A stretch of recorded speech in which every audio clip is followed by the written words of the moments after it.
Have you got backpack and everything?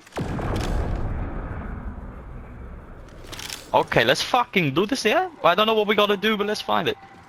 Oh shit, there's a Roomba.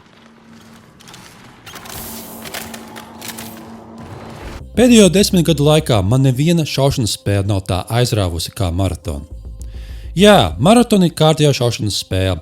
Jā, maratona ir kārtējais extraction shooters, taču tās sajūtas, ko sniedz spēle, ir unikāls. Katrs mačs var būt citādāks, un es nevaru zināt, ko sagaidīt, kādi pavērsieni notiks. Varbūt jau mača sākumā mūsu cita komanda pārsteigs ar vērienīgākiem ieročiem un violetu vairogu, ka mūs notrieks kā odus un spēle beigsies. Vienreiz bija sāpīgi, jo pazaudēju ļoti klītu snaiperi. Nākamajā mačā spēlēju ar svešiem cilvēkiem un teicu, ka pazaudēju savu mīļāko snaiperi. Un šie visi kā viens izteica līdzjūtību, it kā man būtu pienākuši sērs, par ko es nedaudz pasmēju. Ja godīgi, daudz maratona spēlētāji ir atsaucīgi un labprāt runā, komunicē, pajokojas un dara savu darbu. Kā izrādās, pa spēles kārt nav tikai tukši jāstaigā, meklējot labumus, kā dzīvības, ieročus, munīciju un cits brīnums, kurus pārdodot var dabūt labu naudu, bet arī jāpild misijas. Mani pārsteidza tas, ka spēlē ļoti daudz uzdevumu un arī savu veidu stāsts, kur mākslīgais intelekts un citas man neizskaidrojams parādības stāstīs par misijām un vairāk par maratonu pasauli. Taču jāsaka, ka tas nav sevišķi aizraujoši un es to gluži nevaru uztvert kā pilnīgu stāstu, bet gan kā papildus elementu, kas veido narratīvu un atklāja vairāk par to, kas šeit notiek. Lai arī misijas var šķist līdzīgas, man neradās sajūta, ka daru vienu un to pašu. Dažreiz man tikai jāizpild viens uzdevums, piemēram, jāatrod kāda speciāla lieta. Citreiz vienas spēles mačā jāizdara veseli 3 uzdevumi. Kaut kas jāatrod, tad tas jānogādā uz attiecīgu vietu un kaut kas jāuzspridzina.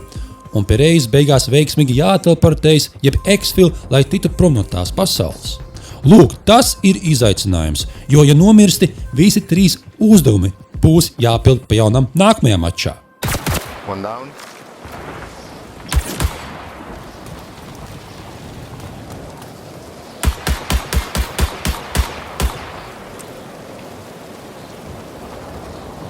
It's my drone, man. Maratona kopumā ir ļoti kvalitatīva, kur piedomāts pie katras sīkuma. Balans, resursu vākšanā, šaušanā, maža dažādībā viss likās labi pasniegts un nelikās, ka spēlēšanas procesā būtu kāda nepilnība. Šaut pretiniekus ir aizraujoši. Pasaule bīstama, kur toksiskie augi tev vairāk nogalina nekā paši spēlētāji. Grafika izskatās skaista, mistēriska, atgādina Mirror's Edge krāsu un toņus. Lokācijas interesants, kuru uzliet vēl jauns un nebijušas vietas un nostūrs.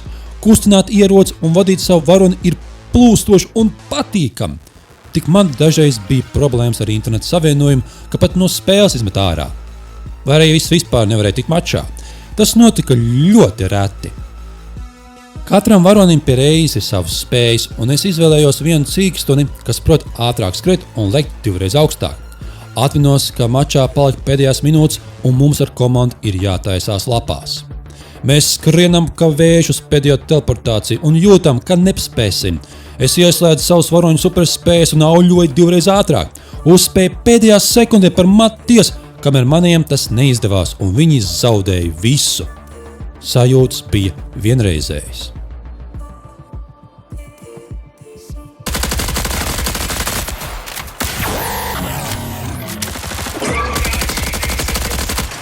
He's low.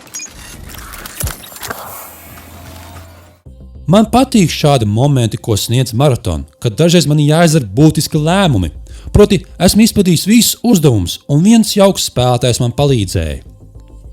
Tagad man ir iespēja tikt makšķeru un veiksmīgi teleportēties, pasūtot savus komandas biedrus dažas mājas tālāk. Bet sirds neļāva, jo manējo palīgu nošāva. Viņš atradās 200 metru attālumā, un es pieņemu lēmumu. Pie kājas nolapīts. Neiešu uz teleportāciju, bet gan došos glābt savu komandas biedru.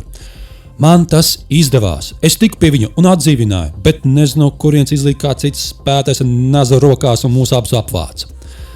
Tā rezultātā pazaudēja vienu no labākajiem resursiem, kādu bija spēlē salasījis un kā vārdā glābtu kādu citu.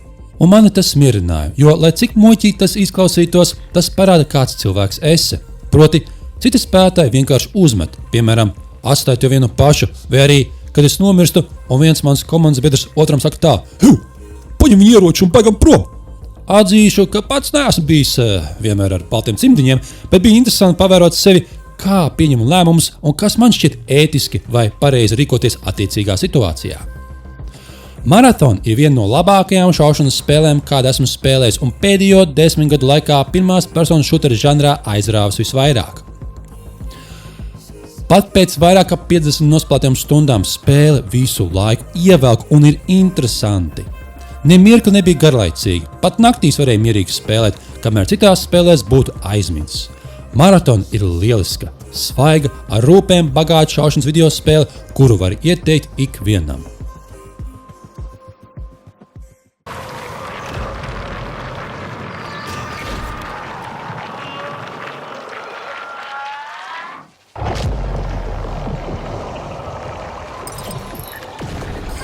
The anomalous rift.